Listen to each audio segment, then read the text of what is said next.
Hi everyone, Lisa Haven here. Is there a battle for America?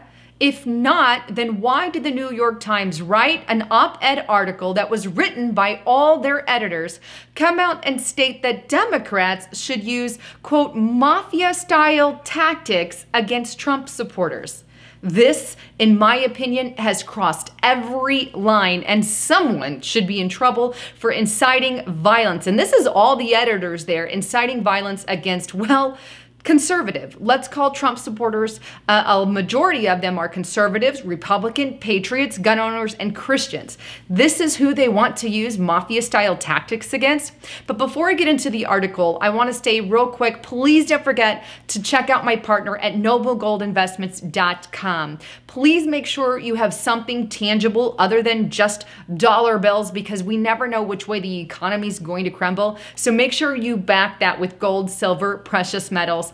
And they also can convert your 401ks into solid Roth IRAs. All right, back to the report. I'm going to throw up on the screen the actual article written by New York Times, the op-ed there, and it's titled, "Democrats Do Not Surrender the Judiciary." Now, this was put out July 6th, 2018, so just recently. Now, it goes on to state that with Republicans controlling the Senate and the judiciary filibuster dead, the Democrats' odds of denying President Trump a second Supreme Court appointment are slim, which they are. Barring some unforeseen development, the president will lock in a 5-4 conservative majority, shifting the court solidity to the right for a generation. It goes on, this is all the more reason for Democrats and progressives to take a page from The Godfather and go to the mattress on this issue. Now, they go on to clarify what they meant by going to The Godfather or taking a page from The Godfather, and they say this call to arms may sound overly dramatic, but it's not. In other words, the authors of that article are calling for Godfather Mafia-style tactics to be used against Trump supporters.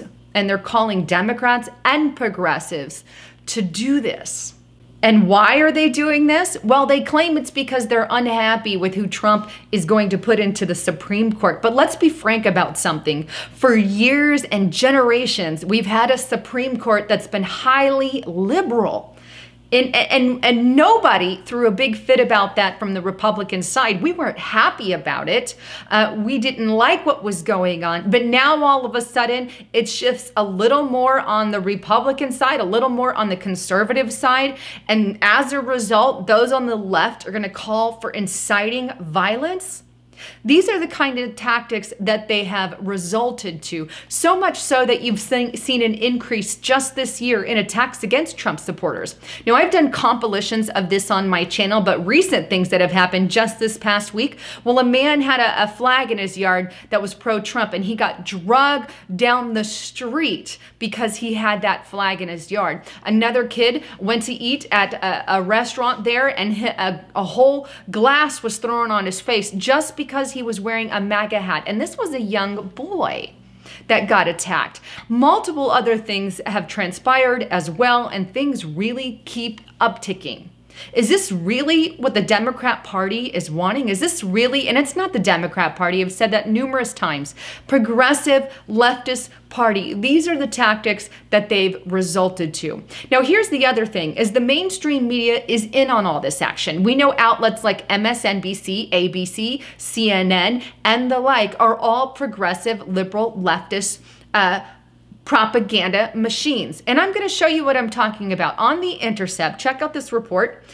This was put out July of this year, and it's titled, "MSNBC Does Not Merely Permit Fabrications Against Democratic Party Critics," which would be against us, but it encourages them and rewards them for the criticism against us. Now, that article goes on to talk about Jill Stein and how back during the 2016 election, how Malcolm Nace came out and lied blatantly about Jill Stein, saying that she hosted a show on RT.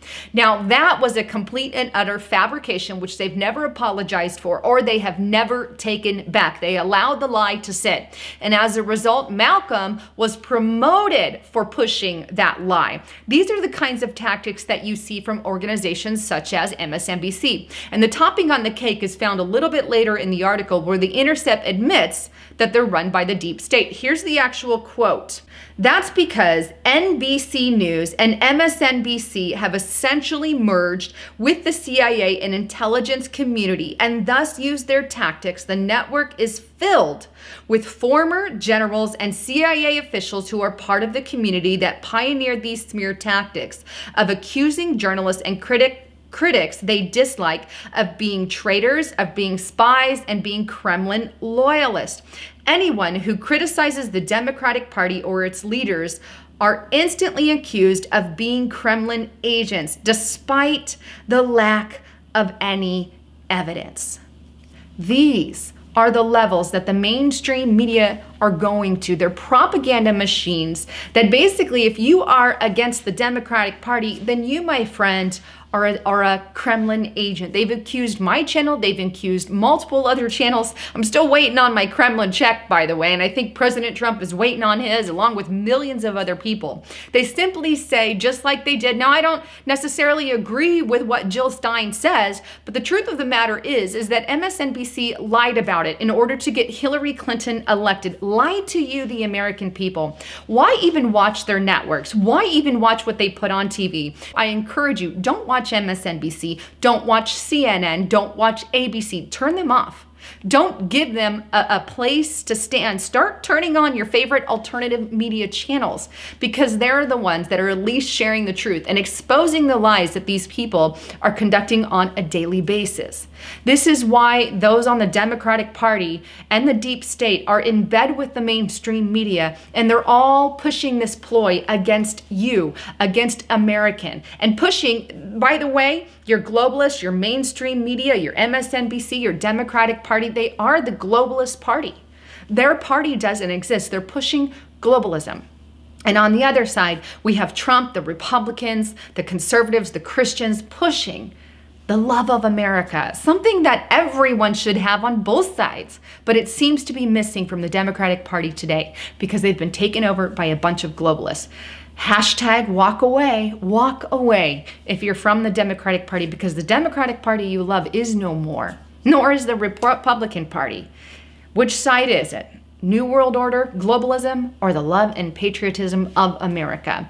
Anyhow, wanted to bring you the latest on all of that. If you like what you heard, give me a thumbs up, share it on all your social media outlets, because the truth is it doesn't get shared unless you guys do. We have been shadow banned and blacklisted. I encourage you to share it far and wide everywhere, especially on groups like Facebook and Twitter, who do it on a daily basis. They specifically target conservative views and Christian views and libertarian views, which I fall a little bit in all of that. Anyhow, thanks again for tuning in.